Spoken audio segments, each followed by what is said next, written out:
Aí, pronto. E eu, no mês que vem, eu vou falar sobre o grafo do desejo lá com o Hal Anderson. E que ele me chamou para fazer isso, então eu vou falar sobre o grafo do desejo. Como os nossos outros encontros não foram gravados, aí eu disponibilizo esse, peço para ele gravar, né? E disponibilizo que daí para ficar uma sequência para quem quiser, né? Assistir, passar para alguém, enfim, tá? Eu proponho que a gente comece, então, tá? Porque já é 8h05, né? Então, vamos lá.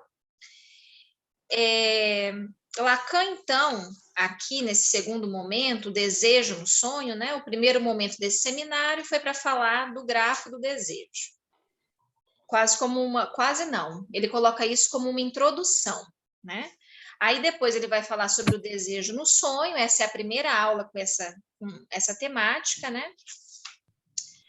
E tem algumas aulas sobre essa temática, principalmente sobre esse sonho em específico que a gente vai ver aqui, tá?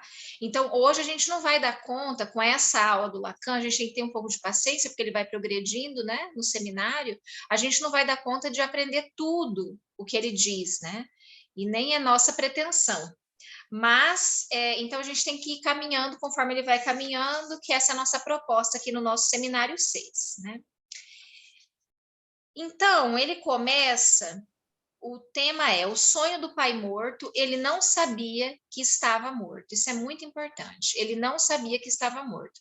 Essa parte do ele não sabia que estava morto, ele vai falar mais depois, né? Nas próximas aulas, mas isso é bastante importante. Eu vou começar lendo, então, aqui, ó, no finalzinho da página 55.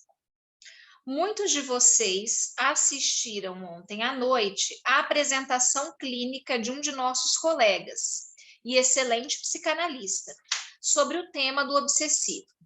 Ouviram-no falar sobre o desejo e a demanda. Se procurarmos destacar aqui o problema da estrutura do desejo e da demanda, é porque essa distinção não é apenas teórica, estando ligada ao essencial de nossa prática e porque se aplica de imediato à clínica, a vivifica, a torna, eu diria, compreensível.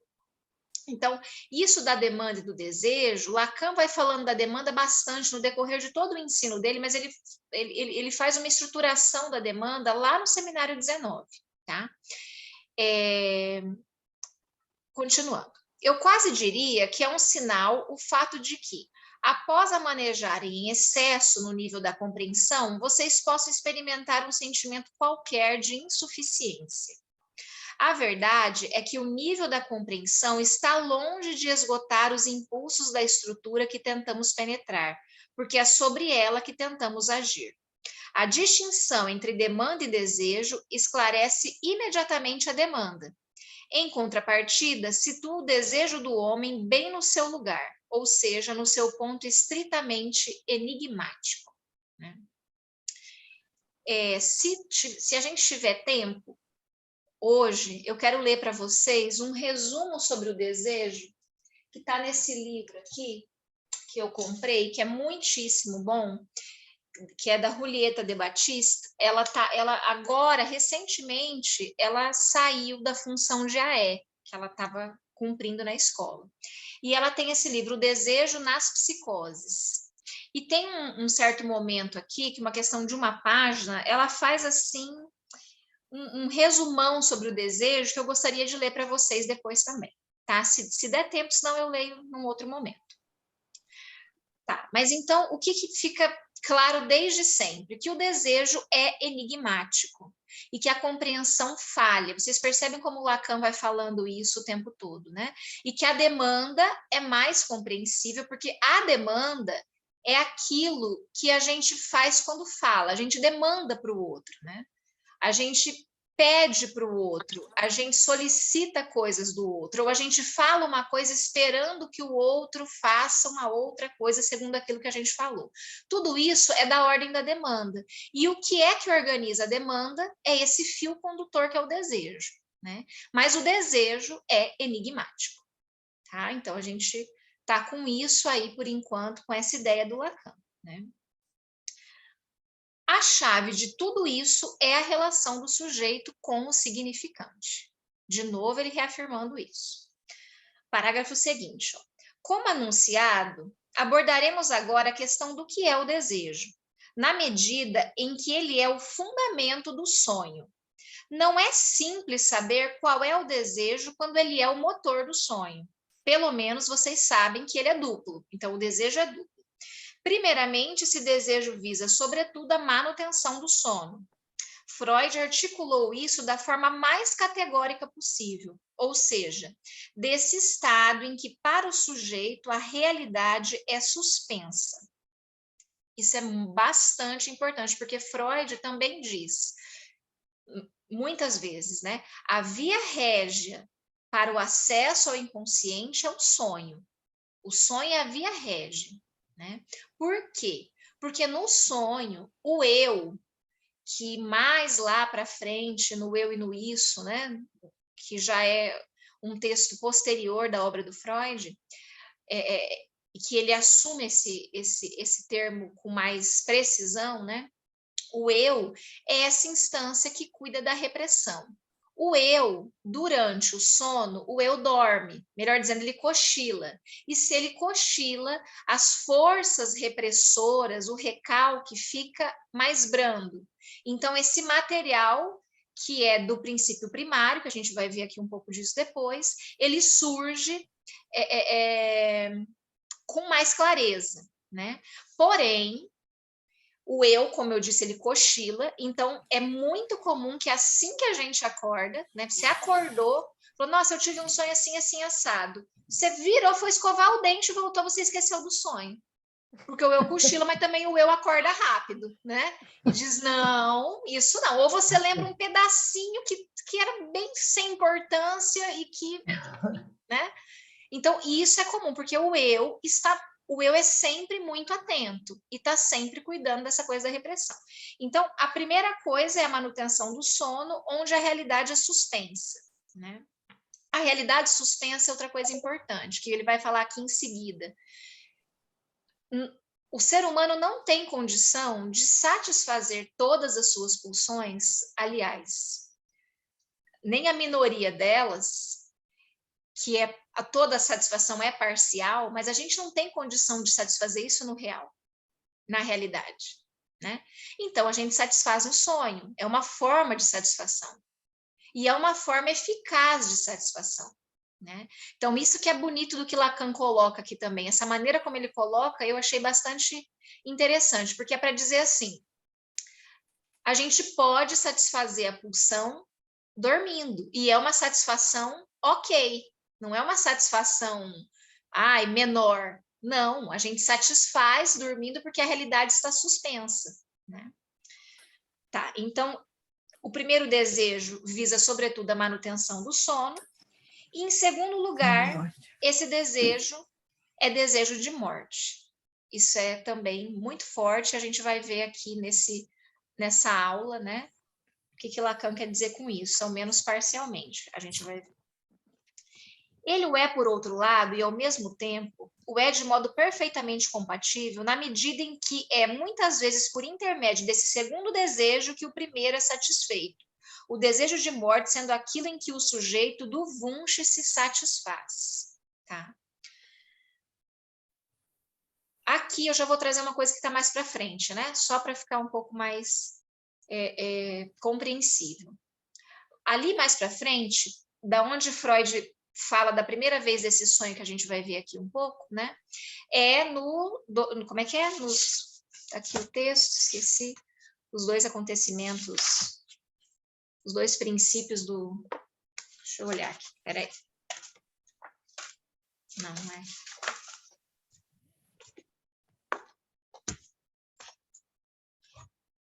É um texto curtinho, mas muito bom também, do Freud, que Lacan cita aqui, formulações sobre os dois princípios do acontecer psíquico, que é o princípio primário, e que é o princípio do prazer, e depois o princípio da realidade, né?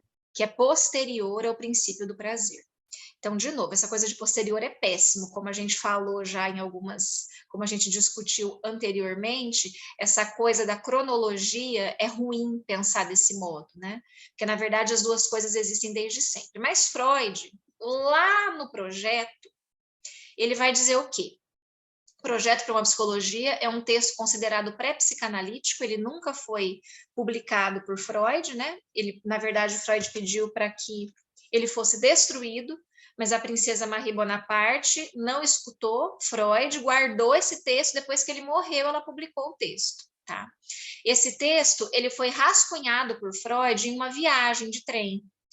Então, e é um texto genial, mas ele não conclui uma série de coisas lá, ele retoma só depois, enfim, no decorrer de toda a sua obra. Mas lá, ele vai dizer o seguinte: o primeiro princípio do psiquismo humano é o princípio da descarga completa da tensão. Tá? Então, veja só. O que é a tensão? A tensão pode ser qualquer coisa, pode ser alguém que cutuca você, então isso gera uma tensão, né? Alguém encosta em você, isso gera uma tensão. Das tensões que vêm de fora do organismo, a nossa tendência é o quê? É fugir delas. E a gente pode fugir delas. Então, se alguém te cutuca, você, né? Essa é a tendência original do organismo.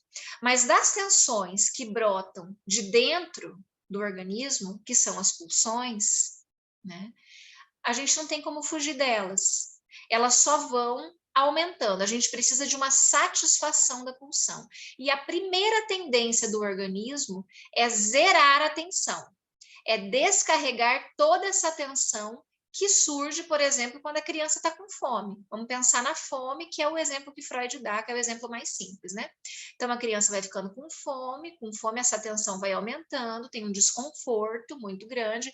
A tendência original, primordial do organismo é descarregar toda a tensão. Esse é o princípio do prazer. Tá? O fundamento do princípio do prazer. Só que se a gente for parar para pensar, esse fundamento do princípio do prazer é a morte. Porque descarregar toda a tensão é morrer. Né? Então, isso já faz a gente pensar um pouco nisso que Lacan está falando, né? Nesse desejo de morte aí. Então, é impossível que o organismo sobreviva desse modo, pelo princípio do prazer. O princípio do prazer, quando a criança é pequenininha, né, assim, nas primeiras experiências de satisfação, a criança, então, está com fome, essa tensão vai aumentando, ela nem sabe o que é isso, né? Ela nem sabe o que significa essa fome, a mãe diz, está com fome. Então, daí também Lacan tira essa coisa do desejo e desejo do outro, né? A mãe nomeia, está com fome, e aí a mãe dá o mamar, ou a mamadeira, ou o seio, enfim, a mãe dá o mamar para essa criança. Aí a tensão diminui e fica gravado, vamos dizer assim. Tem um traço minêmico que fica gravado, então, na memória do sujeito, como uma experiência de satisfação. O princípio do prazer faz o quê? Faz com que a criança fique alucinando, a palavra é essa mesmo, alucinando o seio ou o mamar. Então, cada vez que ela tensiona novamente, ela alucina. E aí ela faz a descarga, diz assim, ai, o mamar está aqui, só que a descarga não acontece, a tensão só aumenta, ela alucina de novo, a descarga não acontece, então fica um movimento, vamos dizer assim, de morte mesmo. Né? Por isso é que intervém o princípio da realidade, que é uma pequena modificação no princípio do prazer, mas que faz toda a diferença. O princípio da realidade vai dizer, a regra é tolerar, a regra do princípio do prazer é eliminar toda a tensão. A regra do princípio da realidade é tolerar a menor quantidade de tensão possível para a sobrevivência do organismo. Então, o organismo passa a suportar a tensão, um pouco de tensão, né? Um quantum de tensão, uma Q de tensão. Freud usa essa letra, Q, para falar dessa quantidade, né? Para dizer da quantidade que circula no organismo, tá? Então, continuando aqui. Isso só para falar dessa coisa da morte e do sonho. Então, no sonho, o princípio do prazer, que é o funcionamento primário, está mais liberado, vamos dizer assim, e sem causar consequências danosas para o organismo. Né? No sonho, você pode morrer no sonho, mas você acorda vivo. Né? Você pode matar alguém no sonho, mas você não matou ninguém. Você pode, sei lá, fazer qualquer coisa no sonho, qualquer coisa, isso não danifica o seu organismo. Né? Então, no sonho tem essa satisfação desse princípio fundamental, que é esse princípio primário aí. Tá.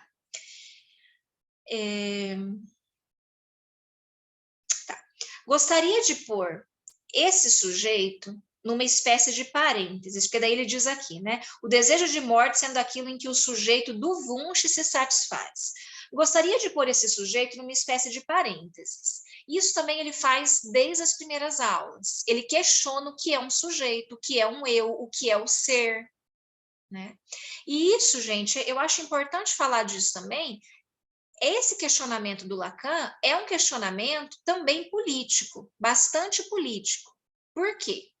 Então, a gente precisa entender o que estava acontecendo nessa época aqui. Então, desde que Lacan inicia o ensino dele, desde o início, a proposta de Lacan é aquilo que a gente entende por um retorno a Freud. E esse retorno a Freud significa um retorno ao inconsciente que é estruturado como uma linguagem. Né? É isso que Lacan interpreta como dizer que está por detrás dos ditos de Freud. Freud não diz o inconsciente é estruturado como uma linguagem, mas ele escreve uma série de textos, né, que apontam para esse dizer, vamos dizer assim, né? Então, Lacan, ele fazia parte nesse momento da sociedade, nesse não, tá? Mas vou dizer um pouquinho da história para vocês, da Sociedade Psicanalítica de Paris, que era a Sociedade de Paris vinculada à IPA, né?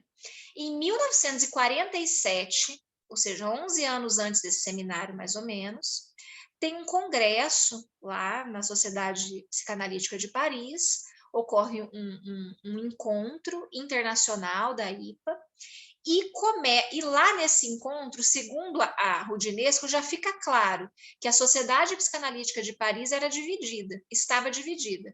Então, tinha um grupo que apoiava os psicanalistas norte-americanos, né? Mais precisamente o Hartmann, o Lowenstein e o Chris. A gente precisa lembrar que esse trio, um deles, o Lowenstein, foi o analista do Lacan, que tinha uma relação com a Marie Bonaparte, uma relação amorosa com a Marie Bonaparte, que é a psicanalista francesa, que era amiga do Freud, que tinha esse status, né? Amiga do Freud, salvou Freud dos nazistas, não sei o que lá, carta com Freud e tal. Então, tinha um grupo que apoiava esses psicanalistas norte-americanos que fundaram a psicologia do ego, que recusava a pulsão de morte. Olha que importante. Os psicanalistas do ego recusavam a pulsão de morte. Né? Eles acreditavam que o eu tinha uma área livre de conflito e que era nisso que uma terapêutica tinha que se centrar, nessa área livre de conflito. Tá bem, o conflito existe, mas larga a mão disso. Vamos pensar aqui, né, no que é o bom da vida, vamos reforçar o ego, reforçar o que a pessoa tem de bom e vamos deixar esse conflito para lá. Basicamente, era essa a ideia do Hartmann, né, que tem o livro lá, Psicologia do Ego e tal. Então, lá desde 1947, dentro da Sociedade Psicanalítica de Paris, tinha dois grupos, o grupo que apoiava esse pessoal e a Marie Bonaparte, e o grupo que não apoiava esse pessoal. Né? Esse grupo que não apoiava esse pessoal, Lacan estava nele. Né? Isso a gente vê desde o começo do ensino dele. Lacan sempre muito crítico à psicologia do ego. Só que esse grupo, gente, não era um grupo coeso. Tipo, tá todo mundo pensando igual, tá todo mundo pensando que a gente precisa retomar Freud, que a gente precisa... Não era isso, tá? Era um grupo que não tinha uma coesão. uma coerência, assim, né? No sentido de que cada um estava ali por si mesmo, enfim. Então, não era um grupo organizado, mas em determinado momento acontece uma cisão na Sociedade Psicanalítica de Paris. Essa cisão dá origem ao grupo que, então, Lacan sai, né, para ficar nesse outro grupo, que é o grupo, que é tanto nome, deixa eu ver se eu anotei aqui. É a Sociedade Francesa de Psicanálise, isso, a SFP daí. Só que o que acontece? Esse grupo sai da IPA achando que, como acontecia em todos os lugares do mundo, a IPA ia imediatamente reconhecê-los como um novo grupo pertencente à IPA. Porque a IPA sempre foi uma sociedade que cabia de tudo dentro da IPA. Era uma torre de Babel. Você só não podia questionar a formação ritualística da IPA. A formação do psicanalista não podia ser questionada. Agora, tinha, por exemplo, o grupo da Ana Freud, que está em oposição ao grupo da Melanie Klein, que está em oposição a tantos outros, ou seja, teorias diversas e até completamente incoerentes entre si sobreviviam no mesmo espaço, contanto que a formação não fosse questionada. Né? Então, esse grupo pensou, a SFP pensou, seremos incluídos na IPA. Nós brigamos aqui na Sociedade da França, mas a gente vai ser incluído na IPA. Isso nunca aconteceu. Tá? Esse grupo nunca foi incluído e aí culminou lá em 63, 1963. Então, em 53 foi essa cisão na França. Em 63, Lacan foi excomungado, né? Ele foi proibido de ser analista de data, então isso durou 10 anos. Né? Mas, então, no começo, não foi Lacan que quis essa cisão primeira do grupo da França. Lacan não queria cisão nenhuma, na verdade. Ele não quis essa primeira cisão, ele queria continuar fazendo parte da IPA. E o que aconteceu? Por que esse grupo, a SFP, que se tornou gigante, que tinha muito aluno, muita gente, e que Lacan se tornou, durante esses 10 anos, a pessoa da SFP, a SFP não conseguiu ser filiada à IPA justamente por conta da pessoa de Lacan. No começo, não, mas isso foi uma crescente. Por quê? Porque Lacan questionou o tempo todo, até o seminário 10, até o 11 que a gente está vendo com a Fran, né? Mas até o seminário 10, Lacan estava questionando, inclusive, a formação. E Lacan fazia sessão curta, o tempo de sessão do Lacan era variável, isso irritava profundamente o pessoal da IPA, profundamente. E aí o pessoal ia conversar com ele e ele prometia que não ia mais fazer sessão curta, ele prometia porque ele não queria brigar, porque ele tava, e não fazia, e isso ia irritando as pessoas, e Lacan foi ficando muito famoso. Então, esse seminário, famoso como analista, né? E como alguém que faz uma transmissão da psicanálise e como alguém que retoma Freud de fato, né? Então, esse seminário em específico aqui, esse momento, é um momento em que as coisas estão altamente tensas. Altamente tensas e que vão começar, e que vai começar a ter um grupo que vai questionar os analistas, os analisandos do Lacan, que vai chamar as pessoas e dizer como é que é o tempo de sessão. O que o Lacan faz? Chamar os analisandos. Pensem a que ponto que chegou. Né? Então, isso começa aqui. Então, quando o Lacan está dizendo, está questionando tanto assim, o que é o eu, o que é o sujeito, como que o sujeito se constitui, o que é essa coisa do ser, é que ele está querendo dizer, o ser não é o eu consciente, o ser é uma coisa extremamente complexa, é difícil, é enigmático, ele não tem essa consistência que vocês estão dizendo que tem. Então, por isso que eu digo que é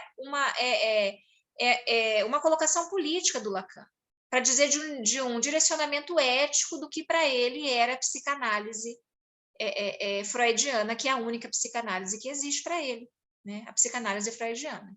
Né? Então, só para dizer isso para vocês, então ele começa esse questionamento, né? Então, aí ele diz assim, ó, aqui no último parágrafo da página 56, ele se satisfaz com o quê? Eu diria, ele se satisfaz com ser. Entendam, com ser satisfeito. é tudo o que podemos dizer, já que o sonho não traz consigo nenhuma outra satisfação, além da satisfação no nível do Wunsch, ou seja, uma satisfação verbal, por assim dizer. É o que eu disse, a gente se satisfaz com os significantes do sonho, não precisa da satisfação real, né? O Wunsch de um sonho se contenta com aparências. Parágrafo seguinte, o ser está aí. Ele se infiltra em tudo e também adota a forma gramatical de referência ao ser, o ser satisfeito. Esse ser pode ser tomado do lado da substância? Não há nada de substancial no ser, além da própria palavra. Ele se satisfaz com o ser. O ser, l'être, só o podemos tomar ao pé da letra, lettre, né? Ele faz essa...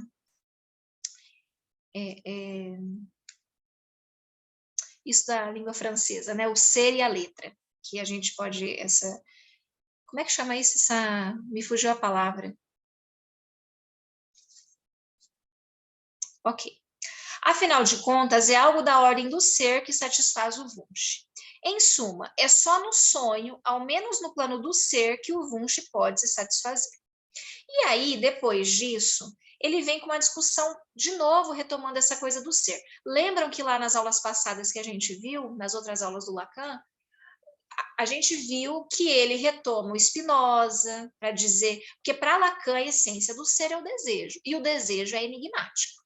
Então, vejam como é difícil essa coisa da substância do ser, né? Então, ele retoma o Spinoza, depois o Sartre, né? Que no começo dessa aula ele dá a referência, que a gente já viu, tá.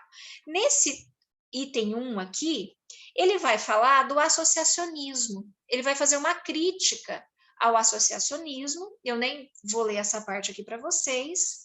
Então, a crítica dele é que o associacionismo, ele não leva em conta que a apreensão do mundo é feita pela via do significante. A associação não é aleatória. A gente apreende o mundo pela via do significante, pela via do dizer. Essa coisa de dizer e ditos, tá, gente, é uma coisa que vem só muito depois lá no Lacan, tá? Bem depois, é o último ensino do Lacan, né?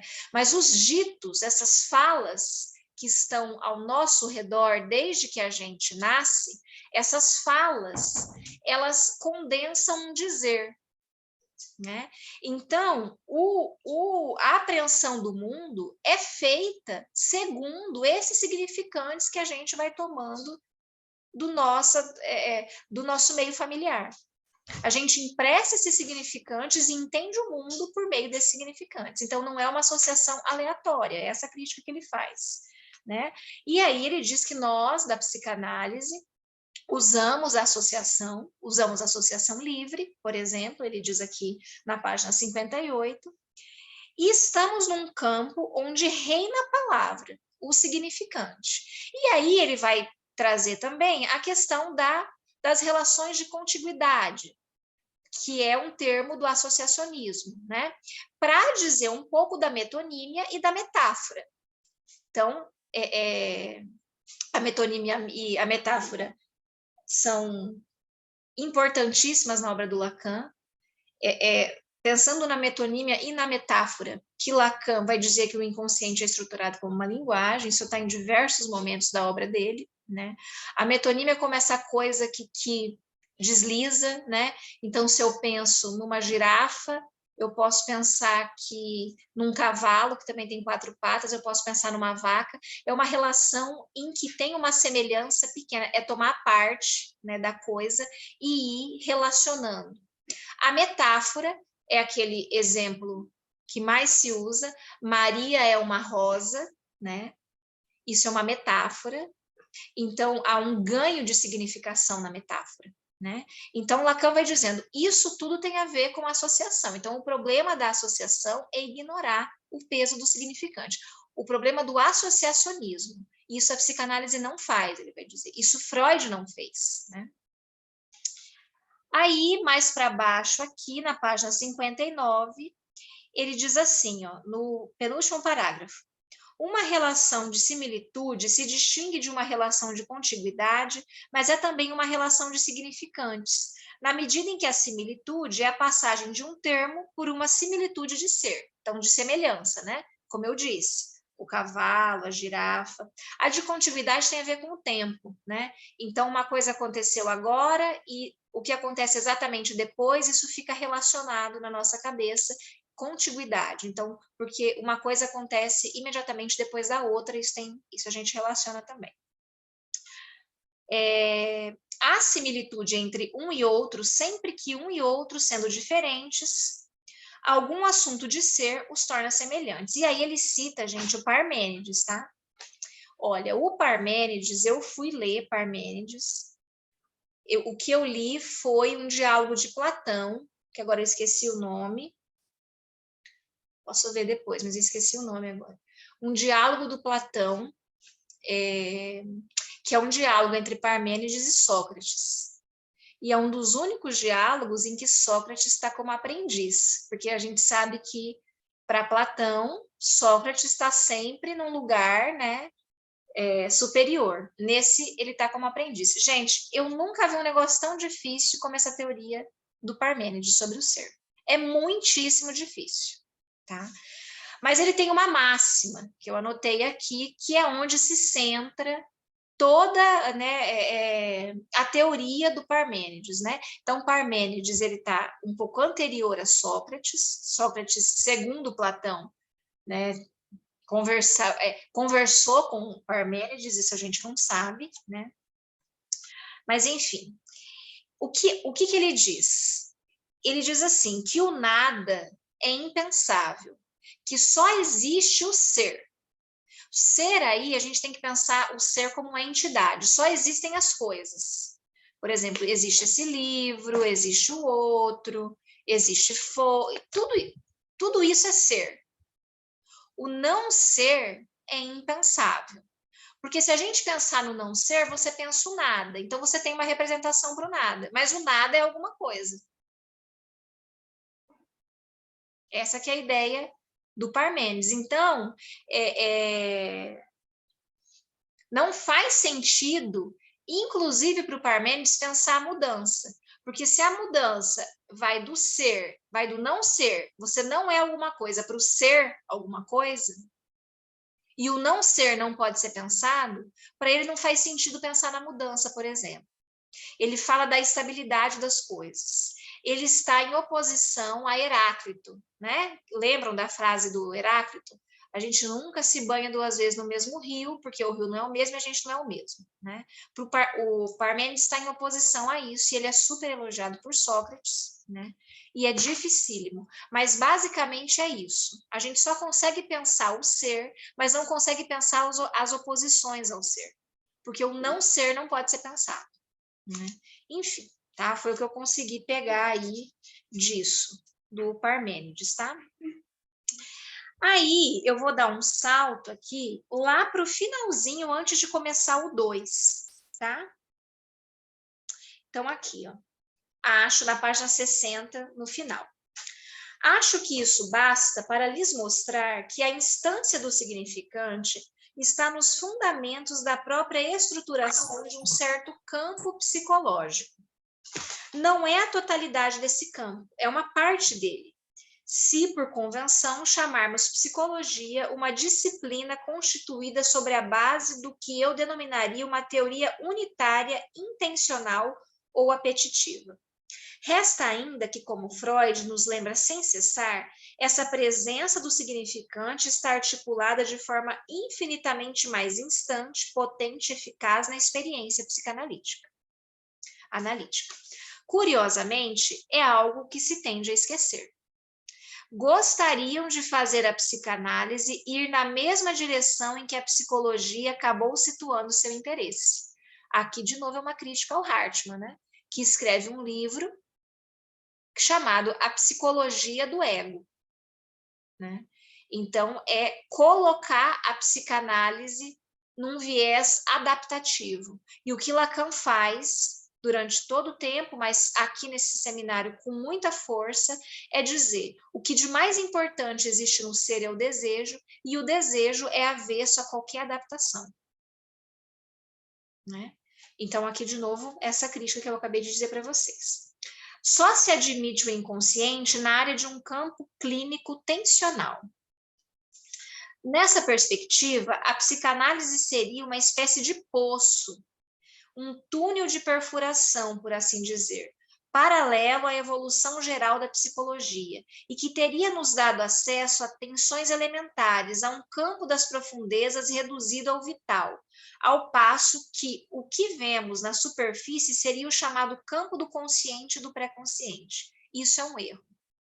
Então, isso é outra coisa que Lacan pontua com bastante insistência, né? Que é o inconsciente está na superfície. O inconsciente está nas palavras que você dirige para o seu analista em sua análise. Né? E é por isso que, por maior que seja a besteira que você julga estar falando, sob transferência, e isso é muito importante, é sob transferência, para a gente não sair interpretando as pessoas o tempo todo, né? Isso é uma imprecisão e isso fere a ética psicanalítica. Sob transferência, o que você diz para o seu analista tem um peso. Tem um peso de dizer assim, né? Tem um peso, fala do seu inconsciente. Importantíssimo isso. Então, essa coisa de, o inconsciente está lá nas profundezas, vamos hipnotizar as pessoas, ele é inacessível. Não é assim que Freud entendia a psicanálise, né? Não é à toa que, muito precocemente na sua obra, ele diz a técnica fundamental da psicanálise, a regra fundamental da psicanálise, não é? A regra fundamental da psicanálise, eu diria a única regra fundamental da psicanálise é a associação livre. O que é associação livre é falar das banalidades de qualquer coisa que venha à sua cabeça. Qualquer coisa. Que o seu inconsciente se faz presente aí, né? Então, Lacan também criticando essa abordagem norte-americana, que foi a abordagem que dominou a IPA, hoje eu não sei dizer, mas que dominou a IPA durante muito tempo, né? É dizer isso, não vamos, isso do inconsciente está lá nas profundezas, não vamos, né? Não vamos por aí, vamos pensar no eu, no pré-consciente, na consciência, vamos adaptar o sujeito ao mundo, porque assim ele vai viver melhor. Era essa a lógica, é essa a lógica desse livro, tá? Esse livro do Hartmann, eu li há muitíssimo tempo atrás, mas é essa a lógica, que é a psicologia do eu, né? Então, isso é um erro, Lacan diz aqui.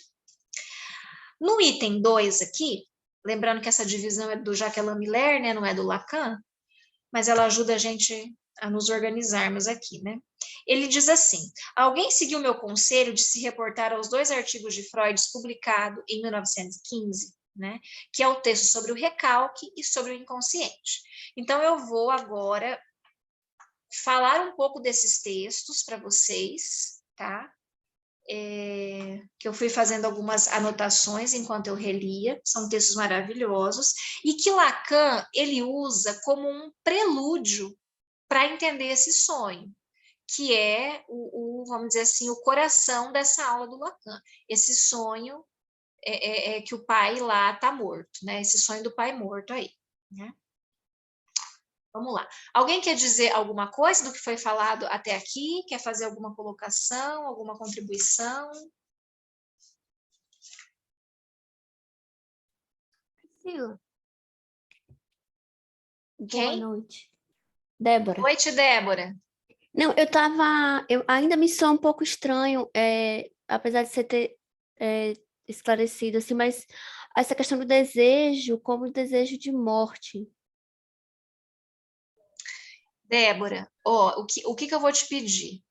Que você fique com esse enigma aí para a gente ir caminhando, tá? Porque ele vai falar muito disso nas próximas 3 aulas. Então, guarda esse enigma para a gente pensar no final, tá? Ok, obrigada. Tá bem.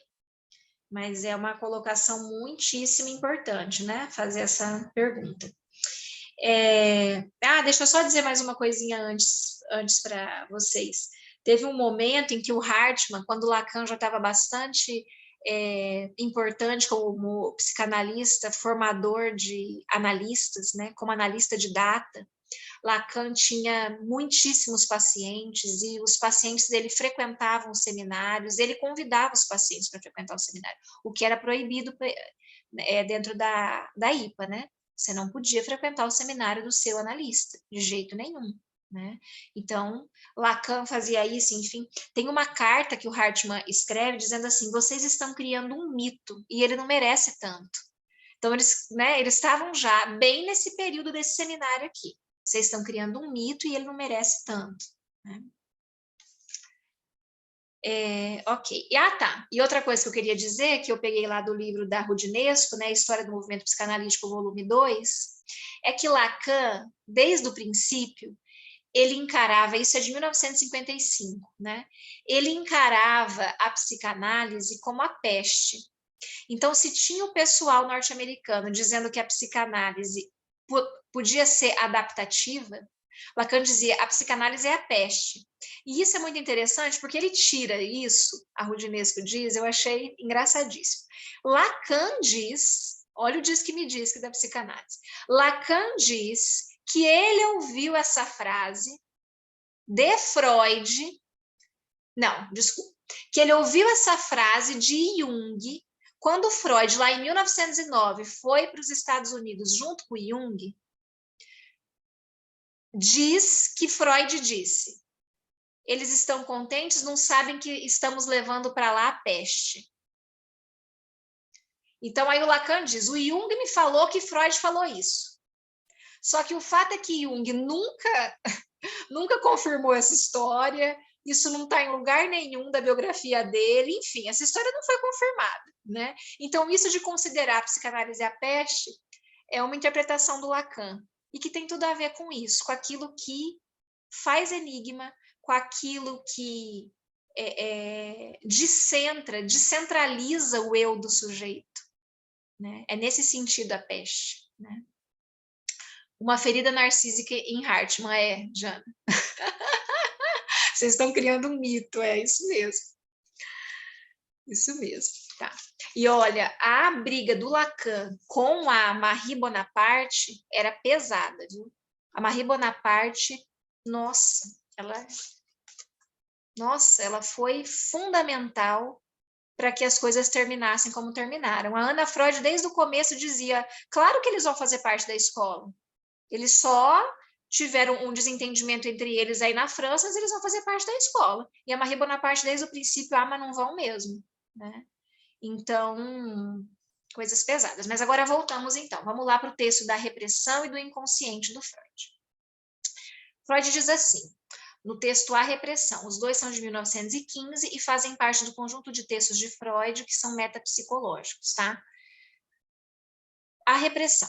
O destino de uma pulsão, ele diz, pode ser de se chocar com resistências que querem fazer da pulsão inoperante.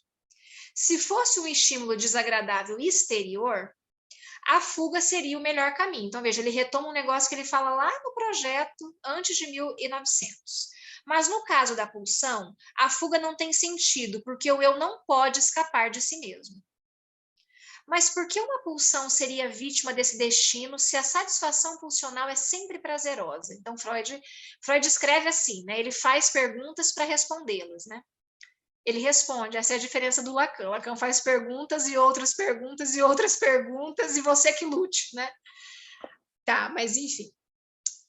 Então ele diz, por quê, né, que uma pulsão seria reprimida?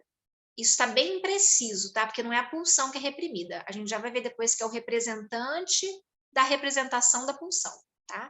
Mas por que teria isso de repressão se uma satisfação da pulsão é sempre prazerosa, né? Ele diz, a clínica demonstra que, apesar de prazerosa, a satisfação de certas pulsões são inconciliáveis com outras exigências e desígnios. Produziria desprazer também. Esse mecanismo não existe desde o princípio. Esse mecanismo de reprimir o representante pulsional não existe desde o princípio. Freud vai falar, o recalque não está dado desde o princípio. Há um recalque primordial, Freud diz, uma primeira fase que consiste em que a agência representante psíquica, na minha tradução está assim, agência representante psíquica, mas também pode ser o representante da representação. E Lacan diz que isso pode ser traduzido por significante. É porque Freud ainda não contava com as teorias mais modernas da linguística, enfim. Então, Lacan vai defender que esse representante da representação da pulsão é o significante. Então, a pulsão, essa força, né, que emana de dentro do nosso soma, do somático, né, a pulsão, ela precisa de um representante psíquico da pulsão. Ela precisa desse representante. Essa força precisa de um representante psíquico para se satisfazer. Esse representante psíquico, Lacan diz, é o significante. Aqui Freud chama de agência representante da representação. Então, uma primeira fase que consiste em que a agência representante psíquica da pulsão é recusada no consciente. Então, tem um recalque primordial em que um significante é recusado no consciente. Isso estabelece uma fixação e a agência representante em questão permanece imutável e a pulsão segue ligada a ela. Tá? Então, ela permanece imutável com toda a força de sempre. Um significante que é reprimido, ele fica com toda a força, com toda a potência que ele possui, isso permanece no inconsciente, né? A segunda etapa da repressão do recalque, vou chamar de recalque, tá? A segunda etapa do recalque, o recalque propriamente dito, recai sobre retornos psíquicos da agência representante reprimida, ou sobre pensamentos que têm vínculo com ela. Então, o que é o recalque? Então, o recalque primordial, que é isso, recalcar um significante que representa a pulsão, essa pulsão cuja satisfação é vista como desprazerosa por algumas agências psíquicas, né? E a segunda etapa tem a ver com esses retornos, porque o que é recalcado, o recalque não é um mecanismo, como que a gente pode dizer? Ele é bem sucedido, mas ele não é completamente bem sucedido. Aquilo que foi recalcado sempre retorna. Retorna através do sonho, através do xixi, através do sintoma, através do ato falho. Sempre retorna. Então, esses retornos são um recalque secundário. Tá? É isso que Freud vai dizer aqui. A agência representante da pulsão, ou seja, aquilo que foi recalcado, segue existindo no inconsciente, organizando-se, fazendo conexões, retornando. A única modificação é o vínculo com a consciência. Tá? A repressão, o recalque, não impede que a agência representante da pulsão continue existindo no inconsciente. Na verdade, por não estar na consciência, há um desenvolvimento desinibido na fantasia e também uma estagnação, já que permanece insatisfeito. Então, isso que foi recalcado, ele vai se desenvolvendo. E ele vai se desenvolvendo de maneira desinibida. Ele vai ficando, né? Ele vai fazendo as associações. Quanto mais desfigurado é um conteúdo, mais longe do original reprimido e mais facilmente aceito na consciência. Um sintoma alcançou essa condição, o distanciamento. Então, um sintoma é um derivado desse significante recalcado, que foi se desenvolvendo, se desenvolvendo, se desenvolvendo, até ficar tão afastado aparentemente do recalcado que pode aparecer na consciência. A que ponto chega essa desfiguração? É uma pergunta do Freud. Isso é próprio de cada sujeito. É individual. Né? Essa desfiguração desse significante primeiro. É também móvel, vivo. E eu não sei, gente, se vocês que estão aí comigo aqui, que fazem análise, percebem isso, né? No divã de vocês. Como a gente tem que ficar fazendo rodeios e achando que está falando nada, e na verdade a gente está falando desse significante que foi recalcado, mas sem atingi-lo diretamente. É isso o que Freud está falando aqui, né? É muita energia para manter o recalque. Quando dorme, o sonho se torna possível porque o recalque diminui, mas volta com toda a sua força quando acordamos. A agência representante da pulsão é igual uma representação, ou seja, um pensamento, ou grupo de representações investida de libido. Essa é a definição que Freud dá. Então, a agência representante da pulsão é uma representação ou grupo de representações investida de libido. Tá? Junto à representação, intervém algo diverso, é um outro elemento da agência representante, o montante de afeto, a energia pulsional. E Lacan vai falar muito aqui do afeto, né? Então, esse montante de afeto, ele pode ter 3 destinos: ser sufocado, sair à luz como um afeto modificado, aqui na minha tradução está colorido, ou se transformar em angústia. Então, veja só, o que é recalcado é o significante. O afeto não é recalcado. O afeto que acompanha esse significante não é recalcado. Ele se liga, na verdade, a outras representações, a outros significantes. Né? Então, se lembram que lá no seminário 10, Lacan vai dizer que a angústia é o afeto que não mente. Porque é esse afeto, o que foi recalcado foi o significante. O afeto está lá, relacionado a outras vivências do sujeito daí. Né? É preciso recordar que o recalque não tem outro motivo que não evitar o desprazer. Portanto, se há angústia, há um certo fracasso do recalque, mesmo que a representação tenha sido recalcada com sucesso.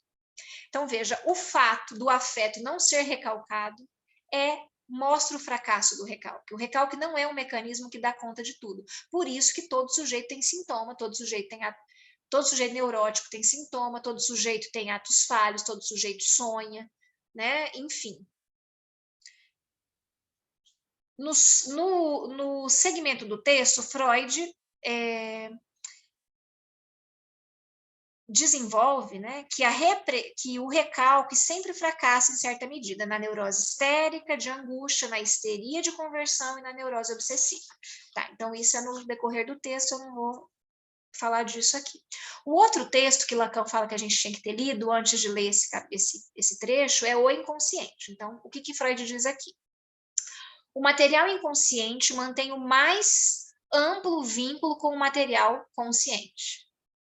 De novo, então veja que ela acabou de dizer, o inconsciente não está nas profundezas, porque ele mantém íntimo vínculo com o material consciente.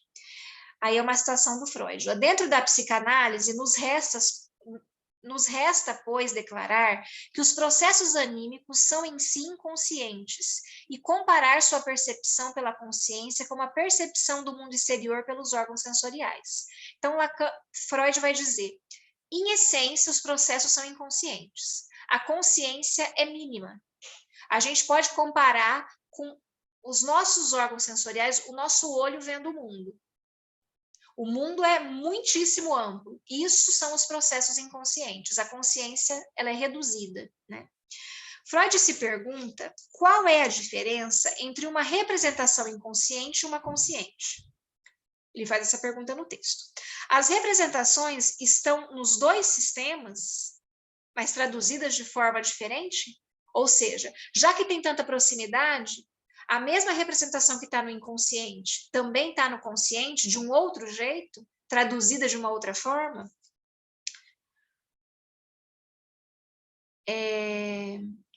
E Freud chega a dizer o seguinte, veja como Lacan leu bem essa coisa do significante em Freud, que na representação o que importa é a marca auditiva da representação. É uma expressão de Freud.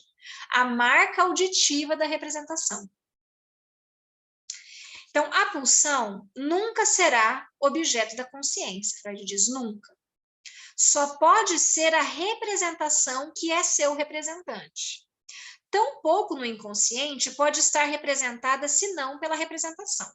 Se a pulsão não aderiu a uma representação e nem saiu à luz como estado afetivo, não saberíamos nada dela. Então, a gente sabe da pulsão pela via do significante e do afeto, né? E dos afetos. O afeto, de novo, pode ter 3 destinos, ele retoma isso aqui. Persiste, é modificada em angústia ou é sufocada. As representações são investimentos de marcas minêmicas. A gente investe memórias, é isso que é uma representação. O sistema consciente governa a motilidade e a afetividade.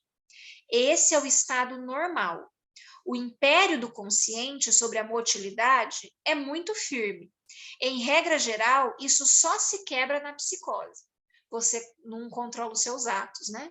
Assim.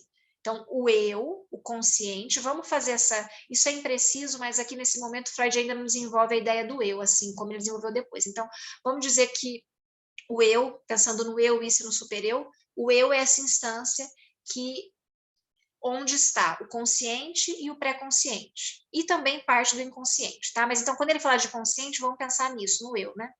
Então, o eu é esse sistema que governa a motilidade e a afetividade, e em estado normal, né, o império do eu sobre a motilidade é muito firme, tá? Ele se quebra na psicose, ou depois Freud vai falar isso lá no Eu e no Isso, na neurose obsessiva, onde tem uma defusão das pulsões. Mais tarde. Já o governo sobre os afetos é menos sólido, Freud vai falar. O eu não consegue governar os afetos, e isso a gente vê muito na clínica. As pessoas angustiadas, eu não sei por que eu estou angustiada, eu não consigo entender, mas o afeto está presente, a representação não está, mas o afeto está.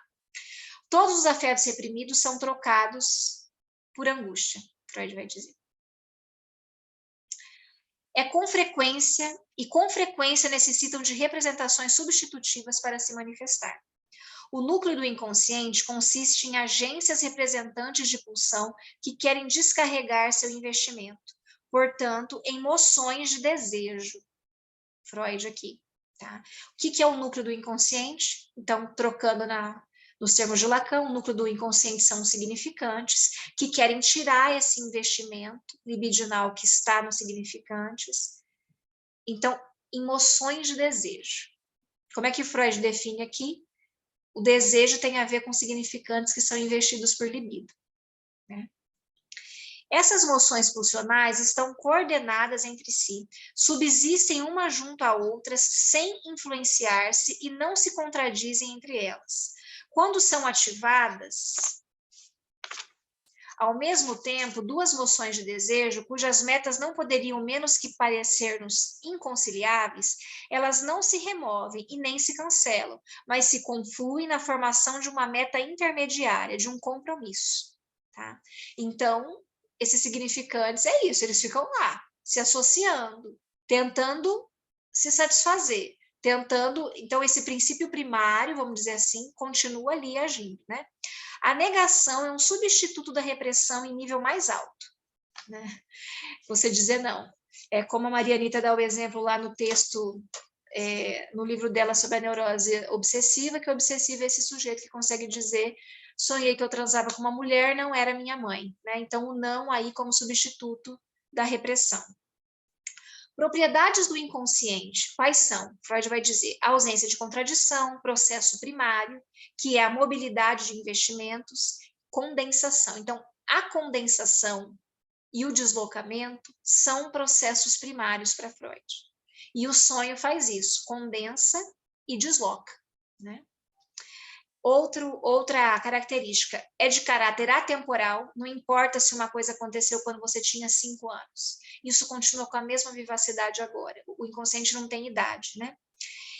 E substituição da realidade exterior pela realidade psíquica, né? Então, isso é o que governa, são as propriedades do inconsciente. Toda vez que um processo primário joga com elementos do pré-consciente, toda vez que um processo primário joga com elementos do processo secundário, toda vez que o princípio do prazer joga com o princípio da realidade, aparece como cômico, causa riso. Lembram da aula passada do Lacan, que ele cita lá aquele homem que diz: essa senhora foi esquecida, como é que overlooked, que foi, né, esquecida, e que aquilo causa um riso nas pessoas, porque ele fala da morte da senhora, que ele desejava, de um jeito que não causa horror, mas causa riso, porque tem uma relação entre o processo primário e o processo secundário aí, né? O princípio do prazer e o princípio da realidade. Os processos do inconsciente apenas são conhecidos no sonhar e na neurose, tá? O inconsciente não é um resíduo do desenvolvimento. Ele é vivo, se desenvolve nos retornos, estabelece com o pré-consciente uma relação de cooperação. Os retornos são muito organizados, estão isentos de contradição, aproveitam todas as aquisições do sistema consciente. E a gente vê isso no sintoma, o quanto que tem sintomas que são difíceis de ceder, porque são muito organizados, eles estão ali naquela formação de compromisso entre os dois sistemas, né? Mas são inconscientes e insuscetíveis de se tornar conscientes. Dessa classe são as formações da fantasia, que temos individualizado como etapas prévias da formação dos sonhos e do sintoma. Então, a fantasia, ela é uma etapa prévia da formação dos sonhos e do sintoma, e que, apesar de sua auto-organização, permanecem reprimidas e não podem se tornar conscientes. O que a gente faz numa análise é construir a nossa fantasia, né? Primeiro, para depois destruí-la, né?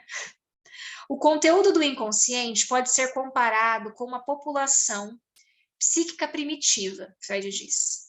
Se há no homem informações psíquicas herdadas, algo semelhante ao instinto nos animais, isso é o que constitui o núcleo do inconsciente. A ele se soma mais tarde o que se descartou como inutilizável no decurso do desenvolvimento infantil e que não forçosamente há de ser, por sua natureza, diverso do herdado. Estou terminando, tá? No último tópico do texto, Freud fala da esquizofrenia e da peculiaridade desta com a linguagem.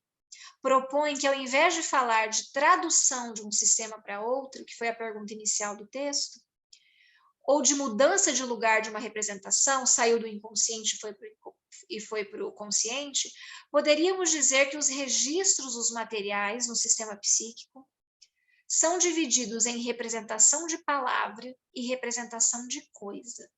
Ó, de novo aí, Lacan, Freud falando do significante. Representação palavra e representação coisa.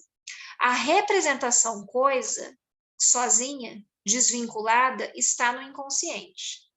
São os investimentos de objetos primeiros e genuínos.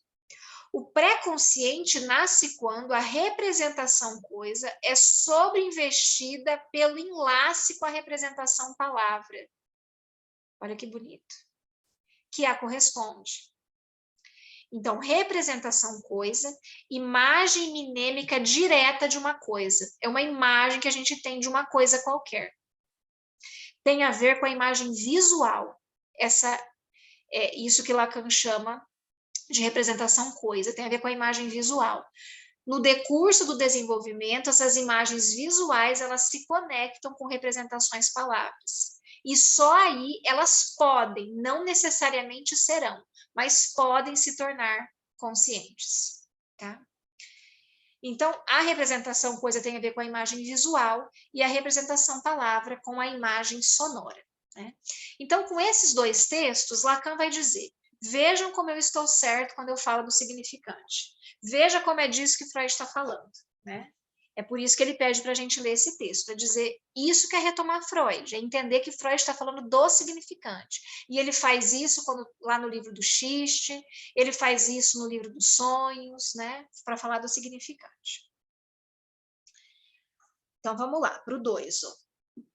Se forem, por exemplo, ao artigo sobre o inconsciente, ao ponto que a esse respeito parece o mais delicado, constatarão que se trata exclusivamente de elementos significantes, né? No parágrafo seguinte.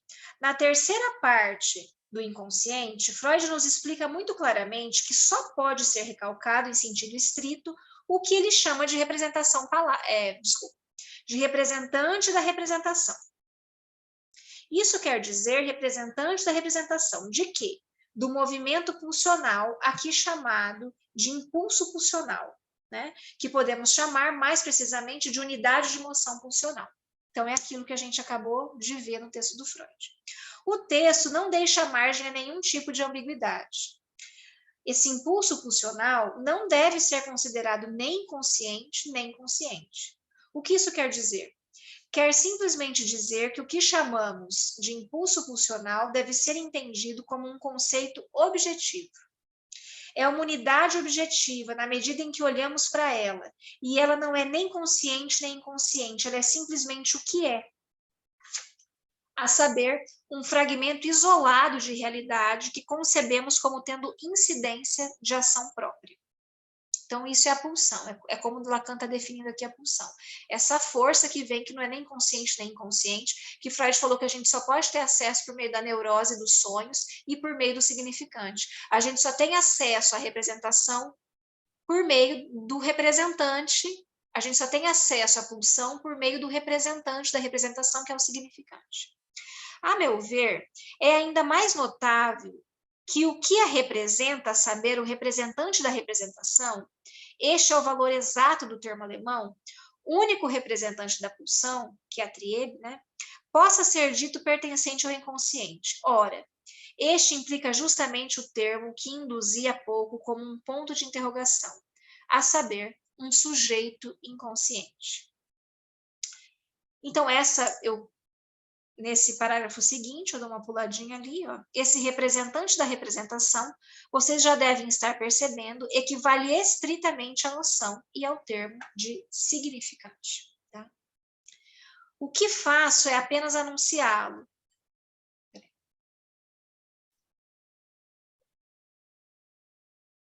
O que faço é apenas anunciá-lo. Embora sua demonstração me parece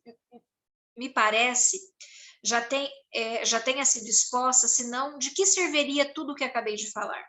É claro que irei demonstrá-lo mais, sempre mais. É muito precisamente disso que se trata. Freud, em contrapartida, articula da maneira mais precisa que tudo que se pode conotar sobre os termos por ele reunidos de sensação, sentimento, afeto, não pode ser dito inconsciente, a não ser por um relaxamento, um descuido da expressão. Conforme o contexto, este tem ou não inconvenientes, como todos os descuidos, mas, em princípio, ele lhe recusa formalmente qualquer possibilidade de uma incidência inconsciente. Isso é expresso e repetido de um modo que não comporta nenhum tipo de dúvida ou ambiguidade, tá? Então, o afeto não é inconsciente. Quando falamos em afeto inconsciente, isso quer dizer que ele é percebido, porém não reconhecido. Não reconhecido em quê? Em seus laços. Mas nem por isso é inconsciente, pois é sempre percebido. Simplesmente, nos diz Freud, ele foi se enlaçar a outra representação não recalcada. Para ele, ainda nesse parágrafo, na última frase, não é suficiente articulá-lo uma vez, ele o articula 100 vezes, volta a isso o tempo todo. É precisamente aí que se insere o enigma da transformação do afeto, que a esse respeito revela-se singularmente plástica. Aliás, isso chamou a atenção de todos os autores quando eles abordam a questão do afeto, ou seja, uma vez na vida e outra na morte. Ele está dizendo, esses autores da psicanálise não falam do afeto, né? Quer dizer, na medida em que se atrevem a tocar nessa questão. Pois o impressionante é que dizem, faço uma psicanálise intelectualista, vou passar o ano repisando isso, mas vocês podem contar nos dedos os artigos dedicados à questão do afeto na análise. Embora os psicanalistas encham a boca com isso quando falam de um caso clínico, pois, claro, é sempre do afeto, é sempre o afeto que recorre. E aí ele vai dizer que o Glover, ele faz um texto sobre isso, mas que esse texto é o que ele diz aqui, deixa eu achar, detestável, deixa eu ver. Blá, blá, blá, é detestável. Esse artigo é, aliás, detestável. Então, ele vai dizer que, né, péssimo, né, esse jeito do Lacan de fazer as críticas dele. Eu não encontrei esse artigo, tá? Mas eu fui pesquisar sobre o Glover, e o Glover é alguém que está alinhado aos psicanalistas norte-americanos, tá? Então, voltando às coisas que nos dizem respeito, isso é, as coisas sérias, o que lemos em Freud? Lemos que o problema é saber no que o afeto se transforma quando se desengancha da representação recalcada e passa a depender apenas da representação substitutiva, a que consegue se enlaçar. Ao desenganchado corresponde essa possibilidade que lhe é própria de estar anexado a outra representação, motivo pelo qual o afeto se apresenta na experiência analítica como uma coisa problemática. Vemos isso, por exemplo, no vivido de uma histérica. É daí que parte a análise, é daí que parte Freud quando começa a articular as verdades analíticas. Vê-se um afeto surgir no texto ordinário, compreensível, comunicável do vivido de todos os dias de uma histérica.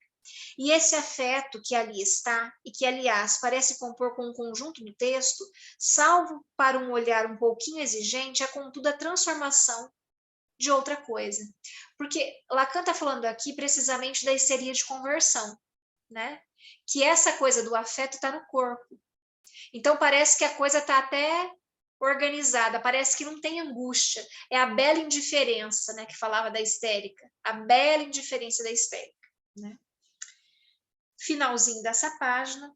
Toda a questão consiste, então, em saber como são possíveis essas transformações no afeto. Isto é, por exemplo, como um afeto que está nas profundezas, um afeto que é concebível restaurar no texto inconsciente como sendo este ou aquele, se apresenta sobre outra forma no contexto pré-consciente. O que Freud nos diz?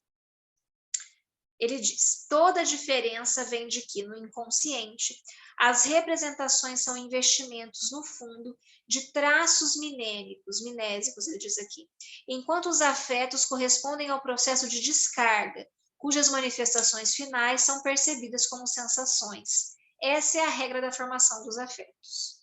Como eu lhes disse, o afeto remete ao fator quantitativo. Então, esse quantum, essa sensação que estava originalmente ligada à representação que foi recalcada se desprende dela. Freud entende por isso, não só que ele é mutável, móvel, mas que está submetido à variável que esse fator constitui. Ele articula isso precisamente dizendo que os destinos do afeto podem ser 3, como a gente leu no texto do Freud. O afeto continua, todo ou em parte, sofre uma metamorfose numa quantidade de afetos qualitativamente diferentes, sobretudo em angústia, é o que ele escreve em 1915, e vemos esboçar-se aqui uma posição que inibição, sintoma e angústia articulará em 26, que já é na segunda tópica, né? Ou é suprimido, isto é, seu desenvolvimento é interrompido. A diferença, escreve Freud, entre o afeto e o representante da representação é que a representação após o recalque permanece como formação real no sistema inconsciente, enquanto ao afeto inconsciente corresponde apenas uma possibilidade incipiente que não tinha nenhuma necessidade de se desenvolver. Então, resumidamente, o que é recalcado é o significante. A psicanálise não pode trabalhar sem a noção de significante. Ela não pode trabalhar com essa ideia de deixar o recalque de lado. É isso que Lacan vai dizer. E o recalque pressupõe que o significante é recalcado, mas o afeto que o acompanha não, né? Aí ele tem os destinos aí que foram ditos. E aí ele vai começar a falar do sonho, né? A gente só começa aqui essa parte e eu acho que a gente para no 4, tá? Porque eu nem sei se a gente chega lá, que a gente não... Ah, não, chegamos... Porque como ele vai continuar falando desse mesmo sonho nos próximos, a gente pode fazer um link, tá? Então vamos lá. Extrai esse sonho do artigo Formulações sobre os 2 princípios do funcionamento psíquico, de 1911. Se escolhi esse texto para pegar um sonho, e a análise que Freud faz dele é porque nele encontramos articulados de modo simples, exemplar, significativo e não ambíguo como Freud entende a manipulação dessas representações, tá? Recalcadas. Então, veja só, é por isso que ele escolhe esse sonho. A gente tem que lembrar disso nas próximas aulas, porque é de um jeito claro, não ambíguo, como se dá a manipulação desses representantes da representação, desses significantes. Já que se trata desse artigo da formulação do desejo inconsciente. Eu vou ler o trechinho que está o sonho, tá? Aqui no texto do Freud mesmo, porque eu acho que fica mais fácil da gente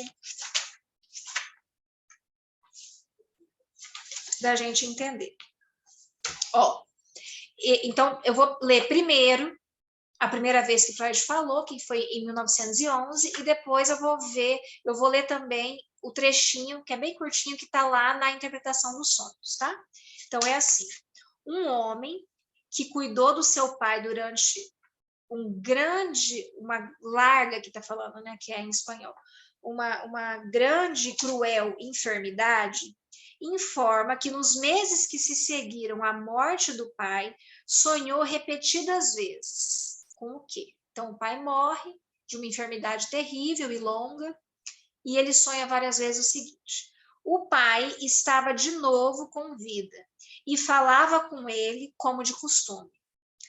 Mas ele se sentia muito dolorido, muito chateado, muito incomodado, né? Pelo feito de que o pai estava morto, só que não sabia. Nenhum outro caminho nos leva à compreensão desse sonho, que parece absurdo, se não é agregar segundo o desejo do sonhador, ou a causa de seu desejo, as palavras que o padre estava morto. Então, veja só. O sonho é o seguinte, vou ler de novo, só para a gente conseguir entender depois o Lacan. O padre estava de novo com vida e falava com ele como de costume. Mas o sonhador, o sonhante, né, o sonhador, se sentia extremamente incomodado, aqui está adolorido, né, em espanhol, pelo fato de que o pai estava morto, só que não sabia. Esse é o sonho repetitivo. Aí o Freud vai dizer, a gente tem que agregar, porque isso foi as associações desse sonhador, a gente tem que agregar a expressão por causa do seu desejo. Então, que o padre estivesse morto por causa do seu desejo. Veja, por causa do seu desejo, esse rapaz fala durante as suas associações. Então, é aí que fica claro que o desejo do rapaz era que o pai morresse. Na situação atual, o desejo era que o pai morresse porque o pai estava sofrendo horrores. Então, é isso, de uma pessoa com uma doença terminal, que as pessoas dizem, nossa, olha, era melhor que morresse porque está sofrendo demais. A pessoa não chega a dizer exatamente assim, ai, mas que Deus tenha compaixão, que leve, que não sei o quê, que seja feita a vontade de Deus, não sei o quê. Mas isso de que a pessoa pare de sofrer, isso é o atual. Mas aí Freud vai dizer que isso se repete desse jeito porque encerra, porque fala de um desejo do infantil. Pai, desculpa, Alessandra é pai, é porque é a minha tradução da obra, a minha obra do Freud está em espanhol, então eu li padre, né? Mas é pai, porque padre tá, não é pai, tá?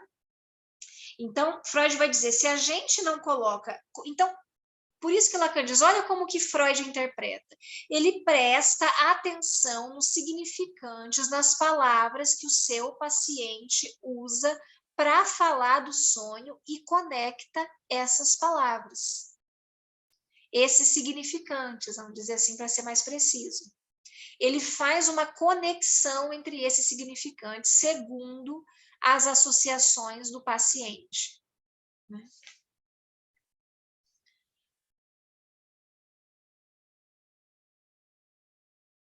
Então, que o sonhante desejava a morte do pai. Então, o pensamento onírico, Freud diz, é o seguinte: era para ele uma dolorida recordação ele ter tido que desejar a morte do seu pai, como liberação quando ainda vivia. E quão espantoso havia sido, quão horrível teria sido se o pai suspeitasse disso. Então, isso é outro elemento, não saber. Né? E aí, Lacan, no final dessa aula, ele vai dizer que o não saber, ele vai falar do meio morto e do não saber, né? estava morto, mas não sabia. Mas, na verdade, não sabia que eu desejava que ele morresse. Né? E mesmo eu não posso saber que desejei que meu pai morresse. Então, isso é o recalque, né? Eu não posso saber. Então, se trata, pois, do conhecido caso, né,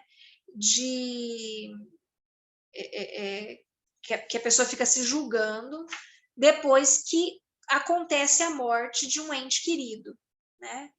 Das autorreprovações que alguém faz quando alguém querido morre. E aqui, essa reprovação remonta ao significado infantil do desejo de morte com relação ao pai. Então, é isso que está aqui no texto do Freud. Eu nem vou ler o outro, porque eu acho que já ficou claro aqui, né? O sonho e tal. E é sobre esse sonho, então, que Lacan vai falar várias aulas seguintes, tá? Vamos seguir um pouquinho mais aqui.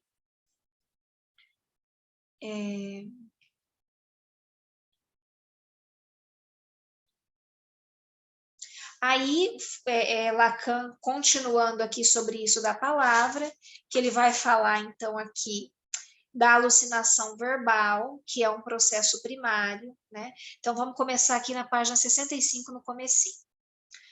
Não há nenhum outro modo de conceber a oposição entre o princípio do prazer e o princípio da realidade, a não ser percebendo que o que nos é dado como surgimento alucinatório em que o processo primário, isto é, o desejo no nível do processo primário, encontra sua satisfação, não concerne simplesmente a uma imagem, mas a um significante.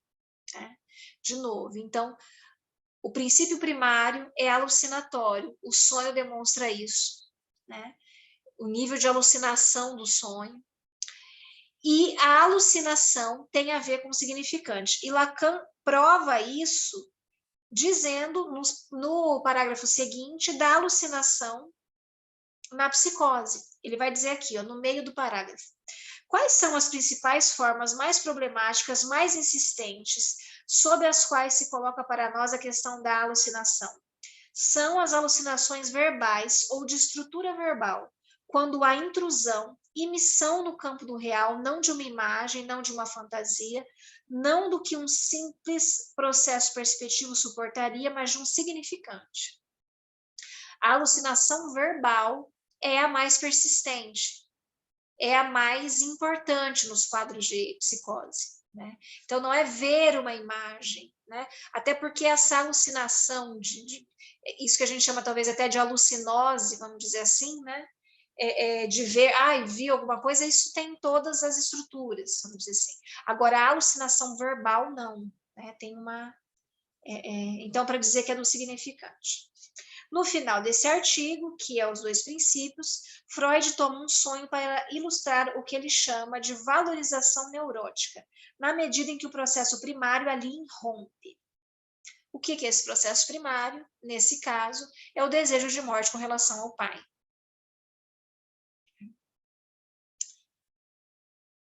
A palavra não é muito habitual, essa valorização neurótica. Está ligada a esse verbo aqui, que é uma forma durativa, que embora queira dizer duração, seu uso mais comum toma no sentido de valor, valorização. Né?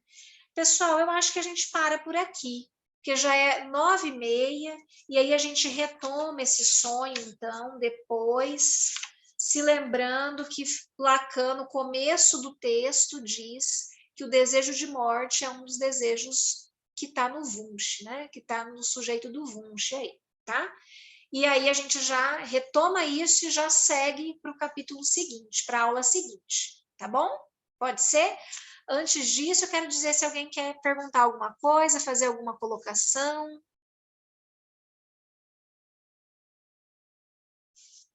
Tem alguém que falou alguma coisa aqui no chat? Não sei. Ah, tá, não, mas eu já disse. Aqui do pai ou do padre. Alguém quer dizer alguma coisa ou não?